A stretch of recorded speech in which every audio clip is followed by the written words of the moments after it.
Au XVIIe siècle, alors que le protestantisme et le calvinisme se propagent en France, l'incertitude entame la foi de nombreuses personnes et jusque dans les monastères.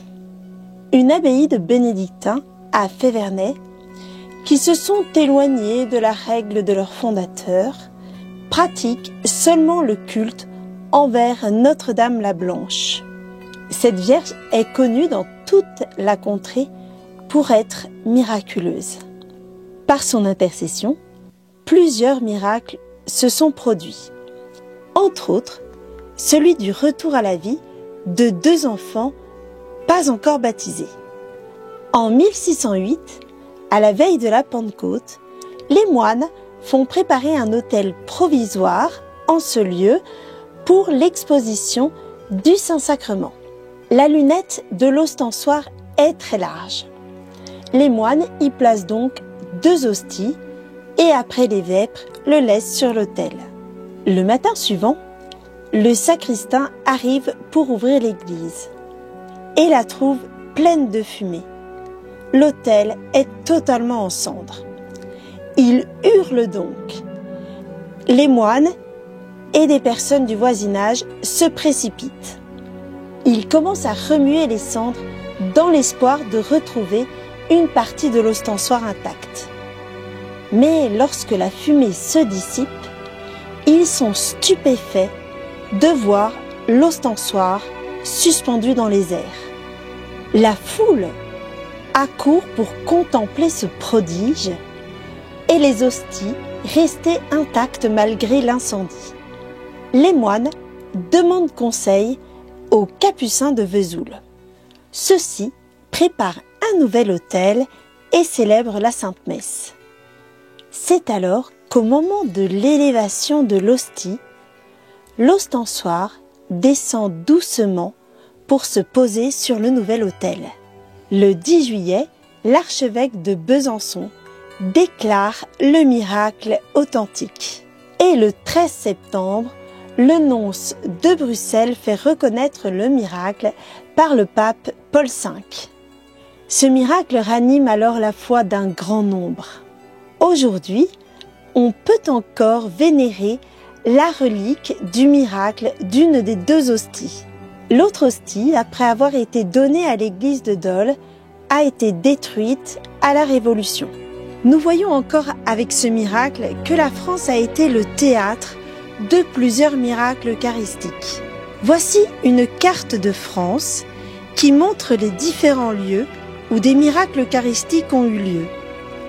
Avignon en 1433, Blanneau en 1331, Bordeaux 1822, Dijon qui a récupéré un miracle en 1430, Douai 1254, Faverney 1608, La Rochelle 1461, Neuvy-Saint-Sépulcre en 1257, Les Ulmes 1668, Marseille en Beauvais 1533, Paris en 1290 et Prayssac en 1643. Carlo nous dit au sujet de l'adoration eucharistique: quand nous nous mettons devant le soleil, nous bronzons. Lorsque nous nous mettons devant Jésus Eucharistie, nous devenons saints. Le père Manuel Garcia González avait un grand amour de l'Eucharistie. Il écrit un long texte sur le tabernacle abandonné. Voici un petit extrait. Il y a 2 manières par lesquelles le tabernacle est abandonné. La première est extérieure. L'absence volontaire et habituelle des catholiques qui connaissent Jésus et ne lui rendent pas visite. Je ne parle pas des incroyants ou des irreligieux ou des catholiques non formés. Je parle des catholiques qui croient et qui savent que notre Seigneur Jésus-Christ, vrai Dieu et vrai homme, est réellement présent et vivant au Saint-Sacrement. Mais ils ne le reçoivent pas dans la Sainte Communion, ne lui rendent pas visite et n'ont pas de relation amicale avec lui. même s'ils vivent à proximité d'une église et ont du temps et de l'énergie pour des activités récréatives. La deuxième attitude est intérieure. C'est aller à Jésus, mais sans être réellement avec lui. C'est le recevoir avec le corps, mais pas avec le cœur. C'est aller à lui en disant des paroles, en inclinant la tête, en s'agenouillant, sans y mettre le cœur. C'est quand nous ne goûtons pas et ne remercions pas pour la nourriture que nous avons reçue, quand nous ne parlons pas et n'écoutons pas l'hôte qui nous rend visite. Le Seigneur dans le tabernacle est tellement silencieux et immobile. Il semble qu'il ne demande rien d'autre que notre adoration silencieuse. Néanmoins, je puis vous dire qu'il n'y a aucun endroit sur la terre où l'activité est plus féconde qu'au pied du tabernacle. Et au sujet de la fécondité de Jésus dans le tabernacle, voici ce que nous dit saint Jean Bosco. Il n'y a rien que le démon craigne comme ces deux pratiques, la communion bien faite et les fréquentes visites au Saint-Sacrement.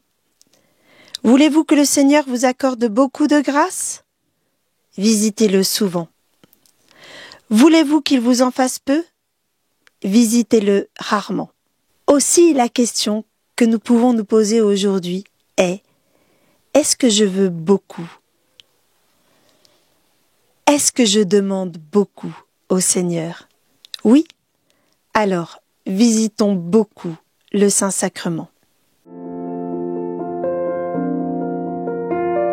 En ce lundi saint, nous vous invitons à accueillir Jésus comme les foules l'ont accueilli à Jérusalem. Pour cela, vous pouvez pousser la porte d'une église aujourd'hui et passer un peu de temps près du tabernacle. Vous pouvez aussi avoir une attention particulière pour les personnes qui vont s'approcher de vous aujourd'hui et les accueillir comme si c'était Jésus lui-même. Vos enfants, quand ils viendront à vous, vos collègues ou les personnes SDF que vous pourrez rencontrer dans la rue. Accueillez-les avec bienveillance et affection. Ô vous qui m'aimez tant, Jésus, ici, véritablement Dieu caché, écoutez-moi. Qu'à toute heure, ô bon Jésus, mon âme prenne vers vous son vol, que ma vie ne soit qu'un acte d'amour. Et je vous prie, Seigneur, particulièrement en cette semaine sainte, pour le prêtre qui m'est confié. Amen.